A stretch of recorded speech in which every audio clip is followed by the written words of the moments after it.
Brick by brick, this mansion was built to keep the living out and the dead in.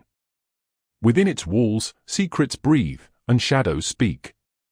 Welcome to Haunted Mansion Stories. Every mansion has secrets. This one whispers them in the dark. Listen to the secrets only if you dare. To start, I just want to give some background. My family has always been rich.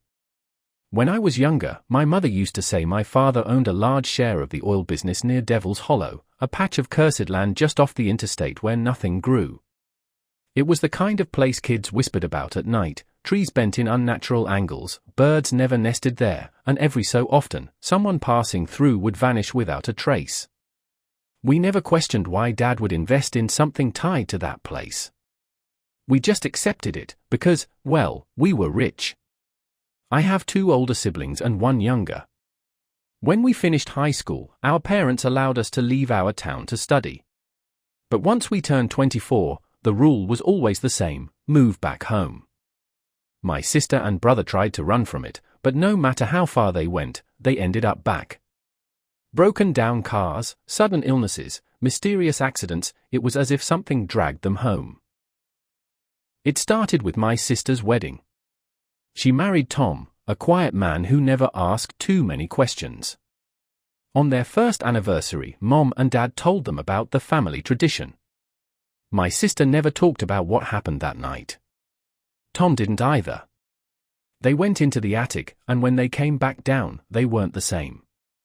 There was a shadow in them. Like they carried something heavy and rotting inside. Within a year, my sister gave birth to a daughter. That child, my niece, was wrong. Her eyes seemed too old for her face. Sometimes she whispered things in a language none of us knew, and when she smiled, it felt like she was smiling at something behind you. My brother's son was the same. Both kids, different, uncanny. I told myself I would be smarter. I wouldn't let it happen to me. But last year I married Jane, and today, my parents said, it was our turn. We climbed the stairs to the attic. The wooden boards groaned under our feet. The air was heavy, stale, almost damp, like the space had been sealed for centuries. At first, I thought it was going to be some bizarre hazing ritual, some family joke meant to keep the tradition alive. But then I saw the altar. It wasn't just a table with candles. It was old. Ancient. The wood was blackened, cracked with age. Bones were nailed into the frame, small bones, child-sized. Symbols were carved deep into the surface, spirals and jagged lines that seemed to twist when you looked too long. My father's face was hollow, his eyes void of any warmth. My mother began chanting in a tongue that sounded like Latin but harsher, more guttural, like words scraped from stone. They drew a circle of salt around us, pressing us into it as though it were a cage. Then, with calm hands, they cut my palm and Jane's, letting our blood drip into a wooden bowl already darkened with countless stains. When my father spoke, the sound didn't feel like his voice. It rattled through my bones, low and wrong. He told us to remain in the circle. To consummate our marriage under the gaze of the altar. And then they left. Locked us in. I can't describe what it felt like in there. The walls of the attic seemed to breathe. The shadows stretched in unnatural ways. There was a presence, something watching us, pressing on our skin like invisible hands. At first, Jane refused. She cried, begged me to find another way. But as the hours passed, the weight of that presence grew unbearable. It whispered things, not words exactly, but impressions. Urges. We gave in. When the door unlocked and my parents let us out, Jane was pale, trembling. She asked me what kind of ritual this was, what they had forced us into. I had no answer. Because I didn't know. And I still don't. But now, something has changed. After the ritual. For days, Jane won't stop crying. At night she wakes up screaming, saying she feels something crawling beneath her skin. She says she dreams of a man with no eyes standing at the foot of the bed, whispering in that same guttural tongue. I tried speaking to my siblings. At first, they wouldn't meet my eyes. My brother just shook his head and muttered, "It's too late. You belong now." My sister grabbed my arm hard enough to bruise and whispered, "Don't love the child. Don't ever love the child." Her words made no sense at the time. But then Jane told me she was pregnant. It's only been a week since the ritual. That's impossible, isn't it? The thing is, she looks months along already. And the baby kicks. Constantly. And when it kicks, she doesn't scream in pain anymore. She laughs. But it's not her laugh. It's deep, wrong, hollow. Last night, I heard my niece and nephew, my sister's daughter and my brother's son, outside our bedroom door. They were whispering in that strange language, and when I opened the door, they just stared at me with those ancient, knowing eyes. My niece said, "It's awake now, Uncle. You can't stop it." I slammed the door, but I know they're right. The attic did something to us. To her. To the baby. It's been 3 weeks since the attic. Jane is pregnant. I don't mean a faint line on a test, or morning sickness. She's showing. Her stomach swells more every day, as if the baby has been growing for months instead of weeks.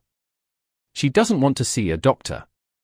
I tried insisting, but when I said the word hospital, her face twisted into something I've never seen before, her lips curled back, teeth bared, her eyes burning. Then she whispered, "No hospitals. The attic will take care of us." The attic? Us. I don't know who she meant when she said sus. 2 nights ago, I woke to whispers outside the bedroom door. I thought it was the wind, until I heard little feet padding across the floor. When I opened the door, I found my niece and nephew standing there. They were holding hands. Their eyes wide, unblinking. My niece tilted her head, staring at Jane's swollen stomach, and said in a voice far too calm for a child, "It's awake in there. We can hear it." Then my nephew grinned, showing all his teeth. "It already knows your name, Uncle." Jane doesn't seem afraid of them. She lets them sit by her while she naps, their tiny hands pressed against her belly, whispering in that strange language. Sometimes she laughs in her sleep, except it's not her laugh. It's deeper, jagged, wrong. I've tried talking to my brother and sister about it. They just stare at me like I'm wasting my breath. My sister finally said, "Don't love the child. That's the only way to survive it." Survive. She didn't say raise. She didn't say protect. She said survive. Last night, I woke up to scratching at the attic door. When I checked, there was nothing there. But the salt circle from the ritual, it was scattered across the floorboards, as if something had stepped out of it. And when I went back to bed, Jane whispered in her sleep, "It's almost here." I can't sleep anymore. Every creak of the floorboard sounds like someone moving just out of sight. Every shadow looks like it's breathing. Jane sleeps fine, better than ever, actually. She curls around her swollen belly like she's protecting it. Sometimes, when I wake in the night, I see her lips moving, whispering against her skin. She's not praying. She's answering. I had to find answers. I went digging through the old study in my father's library. Locked drawers, dust-caked shelves. I found a box hidden beneath stacks of oil company ledgers. Inside were journals, very old, the covers cracked, the pages yellow and brittle. The first entries were from my great-grandfather. He wrote about when our family first struck oil near Devil's Hollow. He mentioned the drilling rigs breaking down, workers falling sick, equipment vanishing overnight. He wrote that the land pushed back. And then came the warnings. There had been a tribe here, long before our town existed. My great-grandfather never named them, only called them the Keepers. He said the oil company desecrated one of their burial grounds while drilling. In retaliation, the tribe cursed the land. The journal said they found something there. Something ancient, something older than the tribe itself. A spirit they called the Hollow One. They sealed it in the ground with blood, fire, and bone. But when the oil rigs tore through that place, the seal cracked. My family, the ones who profited from it, were bound to keep it alive. The journals described the ritual. Blood offerings. Salt circles. Consummation under the altar. Each marriage renewed the bond. Each child born after the attic ritual became half theirs, half the Hollow's. That's why my niece and nephew are the way they are. That's why Jane is already pregnant. And why my parents look so hollow, so void of joy. We are not a family. We are a line of caretakers. Caretakers for the thing buried under Devil's Hollow. Tonight, when I closed the journal, I heard my father's voice outside the door. Except it wasn't quite his. It was deeper, guttural, carrying that same scrape of stone as the chanting in the attic. He said, "Read all you want. The child will be born either way." When I opened the door, the hallway was empty.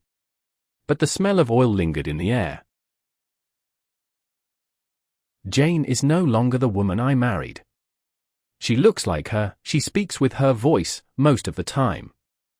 But there are cracks now, widening every day. Her belly is huge. It's only been a month since the attic, but she looks 9 months pregnant. The skin is stretched thin, veins dark as ink spiderwebbing across her stomach. Sometimes, when she's asleep, I swear I can see the baby move. Not just kicks, shapes pressing against the skin. Fingers. A face. It's not growing inside her. It's trying to get out. The children, my niece and nephew, won't leave her side. They hum to her belly, low and rhythmic, like a lullaby in that guttural tongue. Jane smiles when they do. Once, I caught her humming back, the sound so deep and wrong it rattled the picture frames on the wall. When I pulled the children away, Jane screamed at me. Not words, just a shriek so high and piercing it made my nose bleed. I tried to leave. I packed a bag, shook Jane awake, told her we were going. Anywhere, as long as it wasn't here. She looked at me with those glassy, otherworldly eyes and whispered, "There is no leaving. The Hollow knows your blood now. Wherever you go, it will follow." Then she laughed. Not her laugh. Never her laugh. I dropped the bag. Last night, my father called me to the attic again. He said it wasn't time to prepare. The altar was lit with candles black as tar, the smoke curling upward into shapes that shifted and writhed. My mother traced symbols in the dust, circles within circles.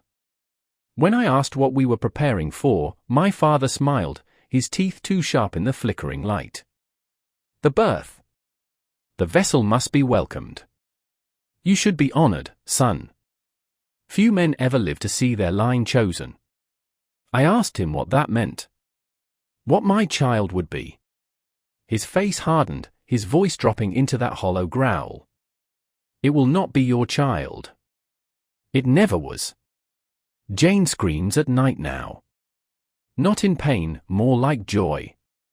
She claws at the sheets, whispering. It's almost ready. And sometimes, when I put my ear to her belly, I don't hear a heartbeat. I hear whispers. Whispers calling my name. Brick by brick, this mansion was built to keep the living out and the dead in. Within its walls, secrets breathe and shadows speak. Welcome to Haunted Mansion Stories. Every mansion has secrets.